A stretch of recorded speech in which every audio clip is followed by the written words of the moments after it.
కాంగ్రెస్ ఇచ్చిన హామీలను అమలు చేయాల్సిందేనని బీజేపీ రాష్ట్ర అధ్యక్షుడు రామచంద్రరావు డిమాండ్ చేశారు. కాంగ్రెస్ ప్రభుత్వం అధికారంలోకి వచ్చి 26 నెలలు గడిచినా హామీలు అమలు చేయలేదని విమర్శించారు. రైతు భరోసా, ఫీజు రియంబర్స్మెంట్ బకాయిల పెండింగ్ల వల్ల రైతులు, విద్యార్థులు ఇబ్బంది పడుతున్నారని మండిపడ్డారు. అంతకుముందు బీజేపీ చేపట్టిన చెలో అసెంబ్లీ ఆ పార్టీ నేతల అరెస్టులకు దారితీసింది. చెలో అసెంబ్లీని దృష్టిలో పెట్టుకుని రామచంద్రరావు సహా పలువురు నేతలు, కార్యకర్తలను పోలీసులు అరెస్టు చేశారు. చెలో అసెంబ్లీపై పోలీసులు వ్యవహరించిన తీరును కేంద్ర మంత్రి బండి సంజయ్ సహా పలువురు బీజేపీ నేతలు ఖండించారు.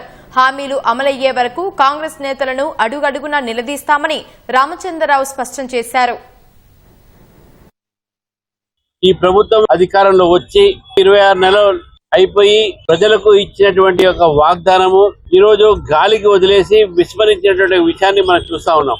ఏ ఒక్క గ్యారంటీ కూడా ఈ రోజు ప్రజలకు చేరట్లేదు. అసెంబ్లీలో అబద్దాలు ఆడుతూ ఈ 6 గ్యారంటీలు పూర్తి చేసినాము అని చెప్తా ఉన్నారు. మేము ఎన్ని దారుణాలు చేసినా, ఎన్ని విజ్ఞప్తి పత్రాలు రాసినా, ఉత్తరాలు రాసినా ఈ ప్రభుత్వం దాని మీద ఎప్పుడు కూడా స్పందించలేదు. కాబట్టి ప్రజల తరఫు నుంచి అడగటానికి అసెంబ్లీకి మేము పోవడం జరిగింది. మమ్మల్ని ఈ రోజు అసెంబ్లీ దగ్గర అరెస్ట్ చేయటము ఇది కేవలం ఈ ప్రభుత్వం ఒక అణచివేత విధానాన్ని ఈ రోజు నిర్దేశంగా మనం తీసుకోవాల్సిన అవసరం ఉన్నది.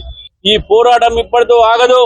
ఈ ప్రభుత్వం వ్యతిరేకంగా ప్రభుత్వం చేసే తప్పిదాల్ని దీని మీద పోరాటాన్ని సాధిస్తాం.